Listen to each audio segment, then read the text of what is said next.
Anita, how's your mental health? Questionable at all times. You know this. Yeah, how's the mental health of your children? Also a little bit tricky. Can I tell you my experience in trying to find therapists for myself and my kids, Mel? Yes, please. Okay, this is how it goes. You ask around your friends and your family for a referral for somebody who's nearby. You finally find somebody who sounds like they might work for your family. You give them a call and you find out that A, they're not accepting new patients, or B, they have a huge wait list. So you start over again and you ask people if they know anybody who would be a good therapist and a good fit. Finally, you find one, you go and you meet with them, and you figure out that you don't actually like them that much. But it's been so much work to find somebody who you can go to in your area that you're kind of stuck with them. Well, do you have any ideas for how to get around this? I do because guess what? I've actually had some therapists that I have found on my own, which involves what you're saying. Sometimes I remember one time I was like 3 hours in the bathtub on my phone looking Yeah. through websites. I was such a prune at the end. But I have also had the experience with working with BetterHelp. And it was like, I don't want to say too good to be true, but because it is true, but it's like amazing because I was matched with my therapist within 24 hours. And you didn't have to go through all of that other ridiculous process of trying to find somebody. And here's the cool thing too, is if that person didn't work out for you, you can just switch and say, and it's not like you're committing to another years long search for somebody who you're going to jive with. It's true. And I lucked out, or maybe just BetterHelp is really good at matching people together because I never had to change my therapist. I loved her. Perfect fit for me. And I know that some of our friends have used BetterHelp and they've had to change therapists, and boom, same day, you can change. Easy peasy. You can ghost your therapist. Get a new one. I love this idea. BetterHelp is one of our sponsors. If you use our promo code trybetterhelp.com/WWDN, you get 10% off your first month. And we totally recommend it. Yes, get some therapy. That's All trybetterhelp.com/WWDN. right, Mel. Maleficent. Hmm. Well, Magnificent. welcome to this edition of what do we do now? The Widowsode. Widowsode. What are we talking about today, Mel? I think today we should talk about confidence. Confidence. Wow. Now let's go like do a dance on stage to show our confidence. Hey.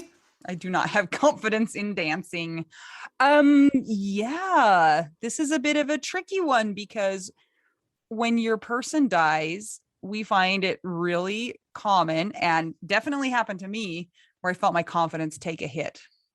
But I think that part of it is that you've lost the person who always had your back. So if you were to make a dumb decision, they would be there for you no matter what, you know. And now you don't have that to fall back on. So if you make a dumb decision, there's nobody there to be like, you know, you did your best, or yeah, that was a dumb decision and I still love you, you know, kind of a thing.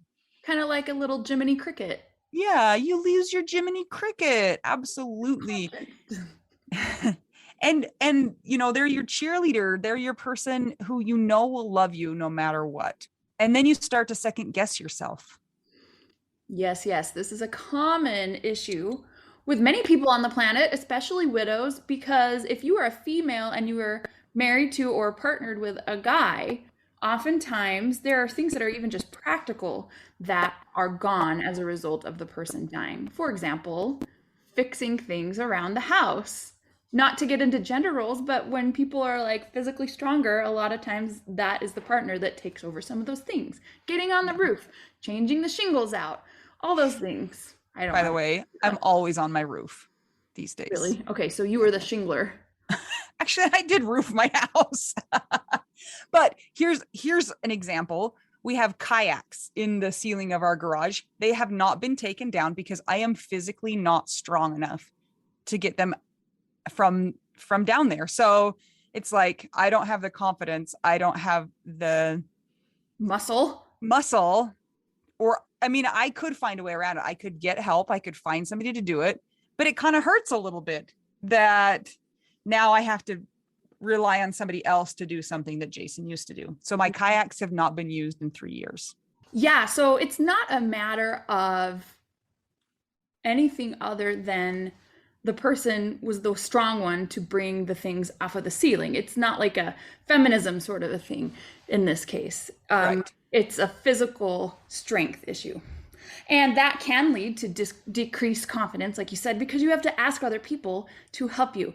And so many widows, so many of our friends are like, I hate asking for help. I am self sufficient. Even when I was married or partnered with my person, like I didn't have to ask for help. And that helps them to take a hit to their confidence meter. Plus, I hate inconveniencing people. It's like I like to be able to do what I want to do when I want to do it. And guess what?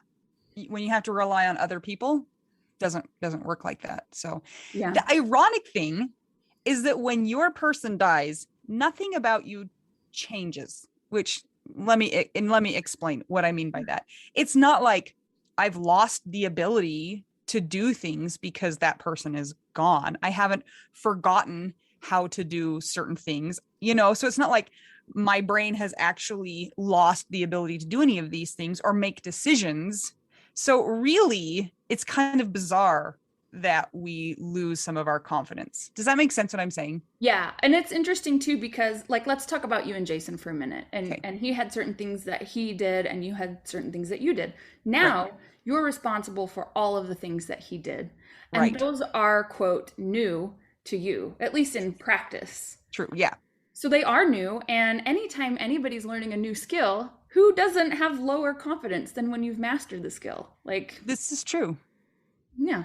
On the flip side, though, when you do master or when you do try a small task as a widow and you accomplish it, your level of satisfaction at yourself is maybe higher than it would have been if you weren't forced to do it. Does that make sense? Totally. And right now I'm thinking of our friend Kathy, who, when she had to fix her fridge, Oh, she yeah. totally did it. And it was something that maybe she would not have done. But now, because she's a widow, that's her job. And she rocked it. And then And she's like, I am Shira. yes, yeah. So there's something that's really amazing about having low confidence and trying something new and then getting positive feedback just to yourself so that you're like, oh, I can do things. I think oftentimes because we're in the widow situation, it feels like life has kicked us down because it's basically true. We do Yeah. have to rebuild and kind of redirect things. And so it's really easy to feel like every single task, whether it's really small or it's big or it's just neutral, is kind of going against us. And so it's easy to get in a frame of mind where we're just like, okay, I got to pick my battles. I got to pick what I can do. How much brain power do I have right now to devote to learning a new skill, plus dealing with grieving my person? Because that's another thing, like starting the new thing that your person did. When you do that for the first time, you might have a lot of feelings or a lot of triggers or just sadness. And so then you're in dealing with your grief. And as we know, that's kind of a lifelong thing that will change over time, but it's an element that's going to be added to some of those things. Yeah, every time I take out the recycling, it makes me sad. Now, that's not like physically challenging task, nor is it something I needed to learn how to do. Like, it's not that hard. But I'm like, this is Jason's job, and it makes me mad. What And about normal jobs? What you if you mean like, had to go back to work and oh, no. start a new job or go back to school? What if your person was the sole provider? Hmm. That's That's so hard. a big task in front of people. So that is, I mean, how many people when they start school also feel like I don't know what I'm doing? It's because you don't. You're in school learning. Yeah, absolutely. And then there's also the element of having somebody to bounce ideas off of. I think about this especially with parenting. And with parenting, there's so many times where you're like, I don't know what the right thing to do is here. Do I do it this way? Do I do it this way? How do I deal with this behavior? How do I deal with this school situation? And when you have your partner, you can say, what do you think that we should do? How should we deal with this? And you can have a discussion about that. And that person's gone. And so it rests solely on your shoulders. And there's this feeling of doom if you get it wrong. Like, I'm going to mess up my kids for the rest of their lives. They're screwed. Yeah. Right now, I'm I'm looking back on a conversation that you and I have had before, and this makes me think of our widows and widowers that have kids that are going to be going through puberty. Ugh. When the parent is gone and the parent is the same gender of the kid going through puberty, usually that is the person that talks to them. Yeah. So, I mean, I would have no idea how to talk to a boy child about things. So it's a skill I would have to either learn or get a guy to come in and talk to. And so I would feel inadequate, I could imagine. Is Right. that correct? Absolutely. I have 3 boys and we're about to that point. And yes, I'm like, I don't even actually know some of this stuff, right? Because I never experienced it. So help me. I'm just But kidding. even things outside of kids, I mean, should I move? What should I, should I take this job? Should I not take that job? Just any of those big life decisions, it would be nice if you had somebody who you knew had your back and your best interest at heart and knew you more than perhaps anybody else in the world to help you think through those big decisions. And you don't have that anymore. And sure, you have friends, and sure you have, probably family members who you can talk with, but it's just not the same. Totally. And I'm thinking right now too of widows in my situation that did not have kids. Sometimes when you are engaged or you have a boyfriend or you have a husband, oftentimes, like, I got married later in life for the second time. And so I'd already dealt with divorce, I dealt with being single. So there are a lot of skills that I had on my own where I could take care of myself. But as far as social pressure for those of us who are unmarried women, we are at a disadvantage. There's a lot of discrimination in that regard. And I'm going to speak to where I was maybe when I was dating Scott and when we had gotten married. I remember, because I'm not like this now, as you go through grief, like, you become a different person. So now I have a different approach. But for me, when I came from a community that was very heavily family based, as a single person, I felt like I always had to stand up for myself and did not get a lot of support from the community. So I remember when I was dating Scott, and there was a big sense of relief. I know from my family and from other friends that, oh good, finally Mel's not going to be alone.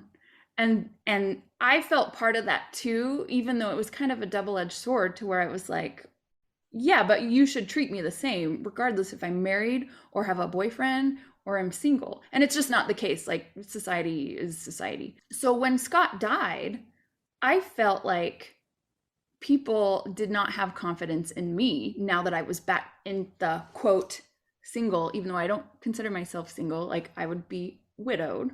But now that Right. I am a woman without a partner alive, I feel like others didn't have confidence in me, and that I was back into that category of, oh, yeah, well, you don't have a valid voice. So that's a struggle long term of a lot of women everywhere that are in that situation. So shout out to all my kidless widows, because there are different stressors and different confidence issues that, of course, we don't understand because we're not parents, but Right. we get isolated more, or we're not as taken seriously. So that's Yeah. a big hit to confidence. Right. When you don't feel like you belong in any category too, that makes it hard for you to act with confidence in yourself, because you're like, well, am I this? Am I this? Who? I'm also thinking of some of our friends that we do not experience the same situation because we're not at that stage of life yet. But our widow friends that are empty nesters, they have a specific struggle as well. So people know that even when a couple becomes empty nesters, there's an adjustment. So now imagine being a widow on top of that. So that is, man, if you were with your person for a long time and they die and you're an empty nester, you are all alone. Yeah. Yeah. So, I think there's unique struggles with every stage of widowhood, which is yeah. kind of a weird thing to say, but Yeah. it's true. It's almost like the only thing we have in common is that our person died. Yeah. Yeah. We always talk about the Venn diagram. There's things that are similar, and there are definitely things that are unique to each group of people. But I do think that this confidence thing that we're talking about is fairly universal, where people really struggle to feel like they can make the decisions and that they can do the things that they need to do. And the thing is that we're amazing and we can rise to the challenge. And it might not look pretty. It might not look how you thought it was going to look in your head. And you might make some mistakes. Like, you might do things that you're like, oh, I should not have done that. but it doesn't mean you failed. Correct. And I've heard this term connected with confidence a lot. And a lot of people say it's not actually about confidence, it's about courage. Ooh. What Hmm, does it tell me more? I will tell you more. Thank you. So oftentimes we're faced with a situation where it's, do I participate? Do I not participate? What do I do? Oh, my fridge is broken. What do I call somebody? Do I just leave it there? Or should I learn how to do it myself? And oftentimes it's a matter of courage for the person to think, okay, well, I can look on YouTube videos online. I can go to Home Depot. I can get whatever tools I need and I can learn. And it's that courage that then provides confidence. So confidence is gained over time. Confidence is something that we look at patterns of ourselves and we are like, oh, I can trust myself because like I know that I can do that. Like for example, the first time I played with this one artist, he was notorious for just calling tunes off of the top of his head. And we are like, oh, we don't know what he's gonna do. So I remember being so scared that I was going to fail and ruin a concert in front of like thousands of people. And the time came and I didn't feel like I had a choice except for to either try or to not do it. And I'm on stage and I felt like, okay, it's sink or swim. I'm going to do it. And because I did it and I made a few mistakes, but I mean, 80% of it was actually okay. Like nobody died. If something gets really bad, you can always start over. It's okay. Because then I had that proof, quote, proof for myself. That gave me confidence for the next time. It's like, okay, now I kind of know what to look out for. And what that did for me is a series of like a feedback loop. So our minds are feedback loops. We can keep thinking, I don't know how to do this. My person's gone. All is lost. And we can sit with that. Or we can notice that, put a little door jam in it. I like to do that. And just think, okay, well, I do have all these situations going on, but what if I try changing just one thing?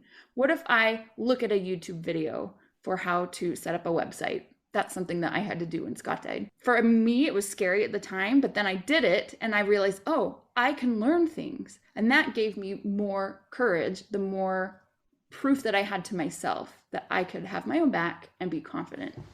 Yeah, absolutely. And you bring up the idea of proof. We have plenty of proof that we are going to fail. And we probably have more proof that we are adequate enough and that we have the ability to figure it out. And so it's all to which you point your attention to is what you're going to succeed at. And also you pointed out that most things, the outcome is not a life or death situation. So it's like your fridge is broken, try and fix it. What's the worst that's going to happen? You break it more, you have to call somebody, you have to buy a new fridge. It's not death, so you can always lean back on that.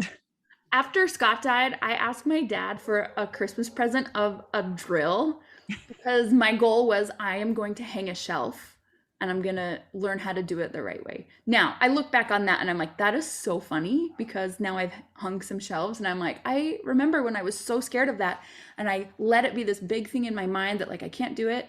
And that's part of the learning process. Everything is a big thing until you try one step at a time. Yeah. And then you learn you can do it. We're widows. We are, I think, the strongest demographic on the planet because we've dealt with trauma and loss, and we have to be creative in our solutions. We are always kind of underestimated. And so I think that we're actually in a good position to create our own confidence for ourselves. And that starts with courage. Amen.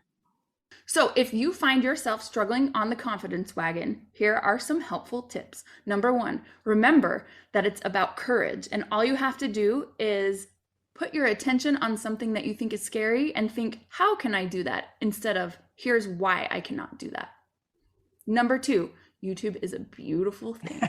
I don't know how we survived without YouTube. I don't either. You can pause it, you could rewatch, you can even change the speed of the playback. You can learn anything you want to on YouTube.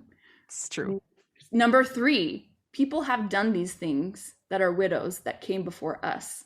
We've had many guests that mention that it's so important to have a widow mentor or somebody that's a little bit further ahead in the journey. So if you find that you are not confident, you can look at those widows and think, oh, they did it themselves. Look what they built out of this. I can do this too. And number 4 is give yourself a break. Remember that this is about you supporting yourself. You can have healthy thoughts. If you listen to our episode with Dr. Dawson Church, he talked about how when we think supportive thoughts to ourselves, there's actually a piece of our brain that grows stronger like a muscle. So the more you exercise that muscle, the more that you are going to have confidence in positivity and helping yourself to move forward and do the things that are, quote, scary.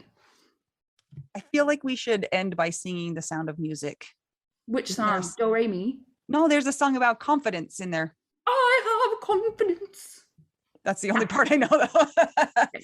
We want to hear about your experiences, whether you had this loss of confidence, whether you have struggled to rebuild it, whether you have actively tried to rebuild it. We want to hear about your wins, what you've been able to do that you thought was a big challenge and you were like, did it, and that you've succeeded. So tell us all about it in the comments. If you'd like to join the Widow Wives Club, it's another supportive place where you can talk about these things in a safe environment. And that's on Facebook. It's Widow Wives Club. And every Wednesday, we do Widow Wins on our Instagram account. And this is a place where you can put those things in there that you have overcome. And we celebrate all of the widow wins, whether they're tiny, tiny, tiny, or they're huge. So come and be a part of that community as we celebrate each other and what we're able to do. Yes, we love to see what you are all up to. And we know that we got this, widows. We're in this together. I'm Anita. I'm Mel. We're 2 young widows, and we are trying to build your confidence and also try and figure out widow. We do now. I have confidence in confidence alone. Besides which, you see, I have confidence in me.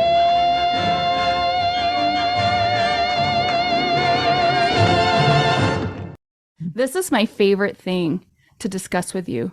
Tell me, what is it? One of my favorite things. I do enjoy tacos and cheese and dogs.